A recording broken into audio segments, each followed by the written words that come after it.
Bonjour à tous, ici Shooter J pour JP Productions. Aujourd'hui je vais faire une petite vidéo pour vous montrer comment filmer avec un 550D. Donc on commence tout de suite, on allume, on rentre dans le menu, on sélectionne le format d'enregistrement.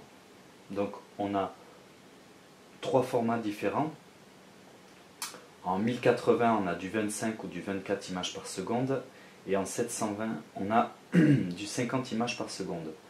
Le 50 images par seconde est préconisé pour filmer des choses qu'on montera après au ralenti. Plus on a d'images par seconde, mieux le ralenti est net en fait. Donc ensuite, le mode AF, faut le désactiver en fait. Autofocus, c'est parce qu'on le réglera manuellement. Ensuite, l'exposition vidéo qu'on va se régler ici en manuel, et puis c'est tout. Donc voilà pour ce qui est du menu, du réglage. Il y a trois paramètres importants en mode vidéo. Donc ceci est uniquement pour le mode vidéo. Donc on a la vitesse d'obturation. Alors il faut rester pour avoir un mouvement fluide entre 30 et 125. Au-delà de 125 de vitesse, on aura une fluidité de mouvement beaucoup moins bonne. Il faut rester donc dans la fourchette entre 30 et 120 de vitesse. Ensuite, en ce qui concerne donc le diaph, donc je vais vous parler de l'objectif idéal pour commencer en mode vidéo. C'est le Canon, le 50 mm 1.4. Cet objectif est à 350 € environ. Il a un très bon piqué d'image et c'est le premier objectif à acheter quand vous débutez en vidéo. Il n'est pas cher du tout et il est très performant.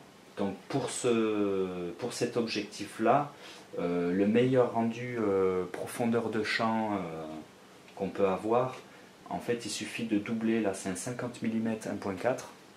On se réglera à deux fois la focale maxi d'ouverture en fait, c'est-à-dire là de 8. Si vous avez un autre objectif par exemple à 2.8, il faudra se régler à 5.6. En ce qui concerne ensuite les ISO, il faut se régler à 800 maxi. Au-delà de 800, vous allez avoir apparition de grains en fait sur l'image. Donc pour les 550D jusqu'au 7D, il faut être à 800 ISO maximum. Ensuite sur le 5D, c'est 1600 il me semble.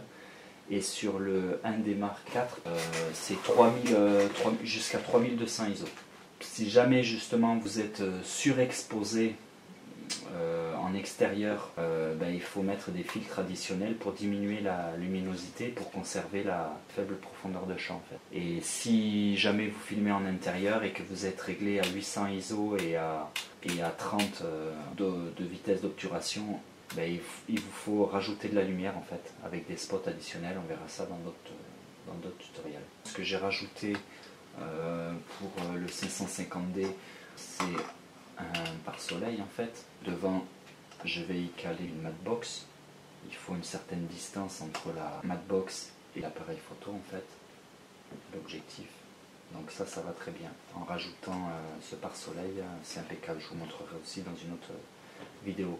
Sinon, pour nettoyer les objectifs photo, pour ceux qui ne connaissent pas du tout, qui ne s'y connaissent rien en appareil photo et en nettoyage, qui ne savent pas trop quoi acheter, qu'est-ce qu'on peut utiliser, alors moi je vous conseille ces deux choses.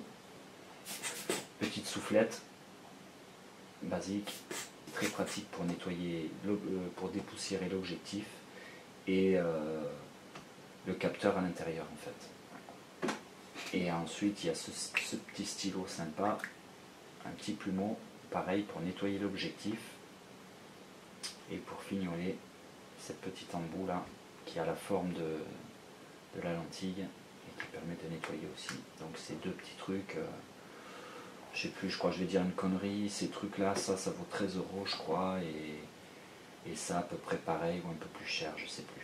Mais c'est deux outils indispensables pour nettoyer vos objectifs.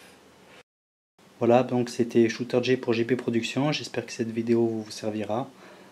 N'hésitez pas à laisser vos commentaires sur ma chaîne ou sur la vidéo.